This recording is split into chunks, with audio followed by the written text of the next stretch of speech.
The Strategist strike is the newest community issue to hit rivals. Basically, what is happening is that some members of the community think that Strategist is a boosted role that in turn pissed off some of the Strategist community and has led to less players wanting to play the role. I'll go into more depth about these things, but that's just the general overview. Also, I have some tips as a Strategist main myself to hopefully lessen some of the frustration of the role. So without further ado, let's get into the video. All right, this is not going to be a drama video, so I'm not going to, scream and cry about Necros or anything, but I do think it's important that we understand kind of how this started. So what essentially happened is that in season 1, I believe, Necros was on his stream, and if you don't know who Necros is, he's a famous rival streamer, and he essentially said that all supports are boosted and that support is an easy role. Now, I believe he was talking about triple support back in season 1. I don't even think he was talking. This definitely was not in season 2. But the clip resurfaced in season 2, and everyone is kind of latched onto it and formed their own opinions. Now, I think Necros is getting way too much hate for this clip, to be honest with you, because Necros did not incept the community into believing this. This has been a widely held opinion before Necros said it. The community members have just latched onto this video and have used it to back up their previously held belief that strategists are boosted. This in turn has led to strategists getting some hate in their games and then not wanting to play the role, which has led to obviously a lack of strategist players in rivals. Another reason for the lack of strategist players, though, is due to the rank system. So in this new rank system, kills are more heavily weighted than the other stats. Also, the rivals community can be very toxic. While I certainly don't think that players should get berated for their performances, I also think there's some pearl clutching going on with the strategist mains. I mean, if you don't want to play the role or the game in general, that's totally fine, but let's not act like anyone is forcing you to play strategist. Another talking point with all of this is which role is the hardest. So let's talk about which role is the hardest. My answer to this is that it does not matter. This is an attempt for players to stroke their own egos, and everyone wants to be the most special player and feel like without their performance, the team would have lost. This is, of course, ridiculous. All 3 roles are important, and you need all of them to work together in order to win the game. Now, sure, sometimes you'll get a DPS that pops off, or a strategist that pops off, or a tank that pops off, and sometimes you can even win a game with a weird composition, like 3 tanks, 3 DPS or something. But statistically, you're going to need all 3 roles working together in order to consistently climb. So I don't really think it matters which role is the hardest. Let's talk about strategists specifically. The indictment that has been going around is that strategist is the easiest role mechanically. Now, I think this can certainly be true for certain strategists. I don't think it takes a lot of skill to play characters like Rocket Raccoon just mechanically. But I do think it can be very difficult for strategists when it comes to game sense. So things like positioning, ult placements, when to place your ult, etc. Those things are where the difficulty really comes into play for strategists. But once again, I don't think it matters which role is the hardest, but let's talk about how I've learned to actually enjoy playing strategist even in this current rank system.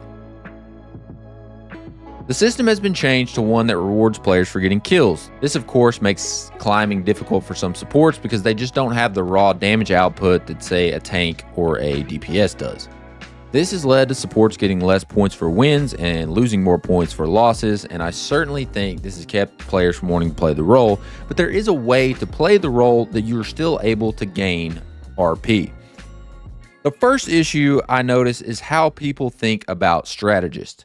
Everyone calls strategists healers. That's how they're referred to. Everyone's like, oh, the healers, the healers, the healers. I don't think about the role in this way. Healing is certainly important, but I look at the role of a strategist as a pressure valve for the team. So the enemy team is trying to put as much pressure on your team as possible, and my job as a strategist is to release some of that pressure so that my team doesn't crack. In practice, this means that I'm not sitting back and simply being a heal bot. Instead, I am trying to play more proactively. Let's say I can get a pick on a DPS, isolate a DPS, or help my teammate win a 1v1. That is infinitely more helpful than me simply sitting in the back and making sure everyone is topped off. Now, healing is important for strategists. That's not what I'm saying. All I'm saying is it's not the only job of a strategist.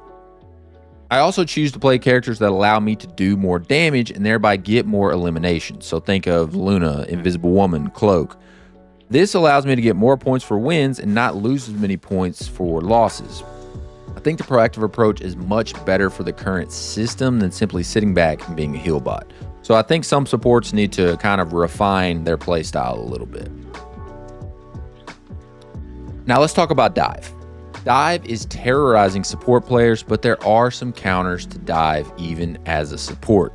The first thing I would say is just be aware of the enemy composition. If you know what the enemy is running and you know, oh, they have 3 dive characters, okay, you know dive is coming and you can start to prepare for the onslaught. Another thing is be aware of the enemy's positioning, so kind of know where they are. Now, this can sometimes be hard, but try to remember how long it's been since the diver has engaged and who exactly is doing the diving. Another thing I noticed is that some supports, when they are getting attacked by dive characters, they will just run away. They will run away from their team. This is not the play. Make sure as a support, your positioning always allows your team to be able to help you. As a support player, I get really annoyed at people spamming for heals when they're out of LOS and there's no way for me to help them. Don't make this same mistake as a support. Don't run away from your team when the enemy is diving you. Make sure that you can get close to your DPS or your tank to give them time to peel. Make it as easy as possible for them to help you, because this game is incredibly chaotic and there's, like I said, there's a lot of things going on at once. So you want to make it super easy for the rest of your team to just turn around and help you with dive real quick. Another key point here is to communicate to your team that dive is giving you a problem. So you need to speak up. Get on the mic here and say, hey, I'm getting dove by Venom, blah, blah, blah. But this is, again, a mistake I see some strategist players make. You have to give your team time to peel.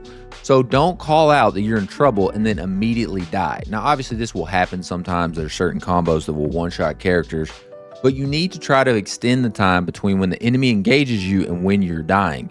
This will allow your tanks and your DPS enough time to actually come and help you. It doesn't do anything if you call out, oh, I'm being dove, and then you're dead before you even get the sentence out. There's no time for your team to help you. If you're running into that a lot where you're just getting one shot by a combo, just tell your team, hey, I need you to sit on me. I need one tank or one DPS or someone to come back here and just sit on me to help avoid this problem.